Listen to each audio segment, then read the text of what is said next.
BadWolfMTG here, and you're watching the Aether Hub.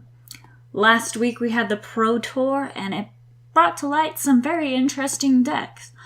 Our top 8 consisted of 6 copies of Mardu Vehicles, a Jund Energy Aggro deck, which looks pretty sweet, and I'm all for energy, even if it doesn't have Electrostatic Pummeler in it, and a Green-Black Delirium deck. But I think something seemed to be missing from the top 8. A certain copycat combo didn't do quite as well as I had anticipated. It seems to have gotten caught in the brights. So for this week, let's put this cat beast on the stack. A little bit of the numbers. The conversion rate from day 1 to day 2 with a copycat deck was about 45%. Mardu Vehicles had a 75% conversion rate, and green-black decks had about a 70% conversion rate. That's quite the difference, and I kind of want to know the reason why. I think the biggest problem is this deck was on everyone's radar. It was public enemy number 1.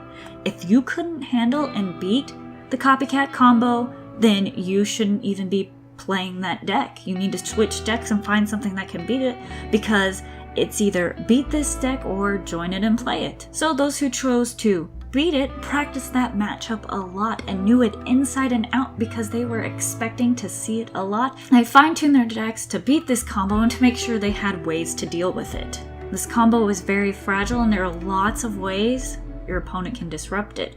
Fatal Push, Walking Ballista, To the Slaughter, Shock, Thalia, Authority of the Consuls, just to name a few. Everyone knew that, and most people had main board ways of dealing with this combo. This combo isn't the fastest. You could possibly get it off on turn 4 if your opponent happens to have no interaction with you, and if they do, then you have to wait longer, and by that time Heart of Kiran has smashed into your face multiple times and you're kind of dead already. It doesn't matter how many beast cats you can generate on your turn if you're at 0 life. So with all this combined and nobody having Mardu Vehicles on their radar because they were so focused on beating the copycat combo, it just got run over and turned into roadkill.